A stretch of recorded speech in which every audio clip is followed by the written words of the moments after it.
Youn from Place by the Well, and just so excited to be here and interviewing. So tell me a little bit about your personal story and how God led you on this journey to start a new church. Okay.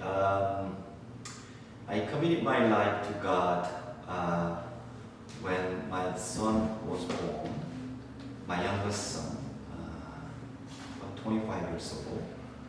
And when he was born, he had a liver problem and he had to have a liver transplant.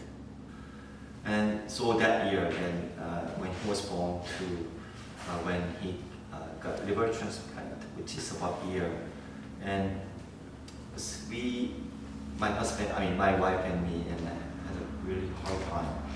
And during that time, I was able to hear God's calling, and so I committed my life in there.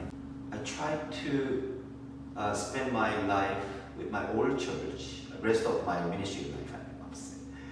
And I talked to my senior pastor, and he told me, why don't you serve until you are 60, and then we'll do something together. So I decided, I kind of took his suggestion, and I tried to finish up my further study in Knox. I enrolled in Knox actually. I went in there and I tried to finish my MD there, and I want to commit my rest of my life as a missionary. But after I went the India mission trip, when I came back, and I stayed in India for about 10 days, and I saw many young pastors. They were reaching out this unreached group, young people, and that really impacted my life. And I came back, and God put me His heart to really reach out the young people, which is XY generation, which I mostly served throughout my ministry time. And I decided to plant the church. So it was through a missions trip and seeing new people come to faith that it sparked something inside of you to say, I gotta lead younger people to Jesus. Right. So cool. That's neat. Do you have one maybe interesting story of something God did along the way at your church here, or a life that was changed? So one church member who is attending my English ministry right now, he has been in a very difficult place.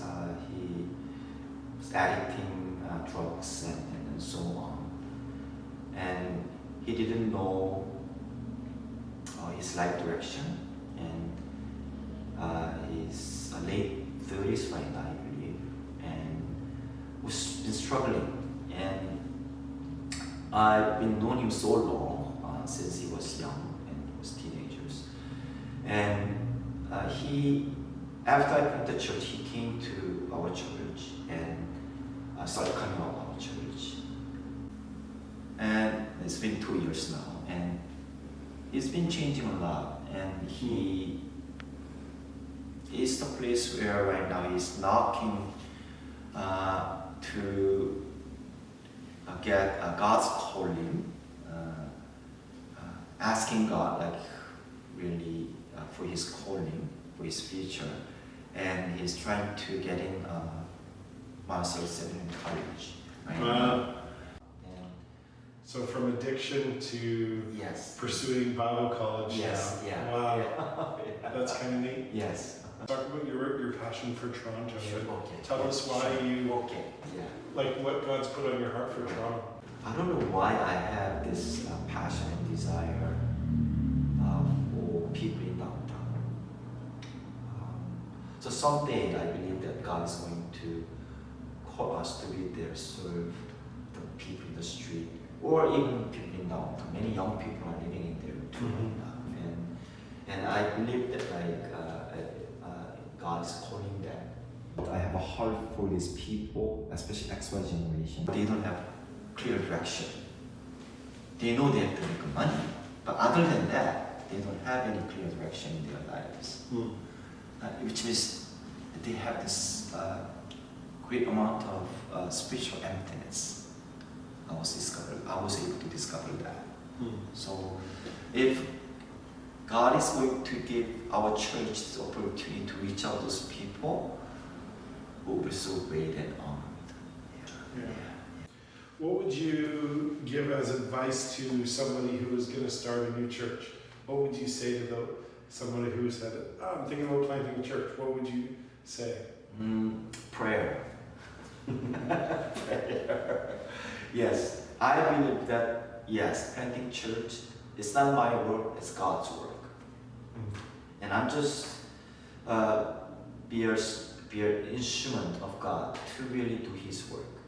So in order to be His instrument, His tool, or whatever, right? And yes, make the prayer.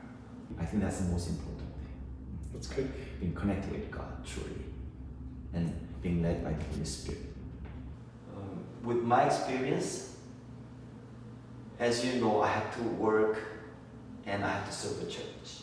And past like 1.5 years before COVID happened, I was working as the park guy in an auto dealership, and mainly was labor work that I did. So I'm not young too, so was not easy time because the time I was undergoing was difficult time. It's suffering hardship, I would say, right? Physically, I had less time to serve God, but spiritually, 24/7, I had to be connected with God. I had to rely on God every single moment, right, to overcome that difficulties. And would you suggest church planting to someone who is thinking about ministry, pastoring? Would you say, hey, this is a good idea to do that, or no, you should go into a... I believe that we as a pastor have different calling. As a planter, as a builder, right? It's someone who has a gift of building the church, yes. They shouldn't plant the church.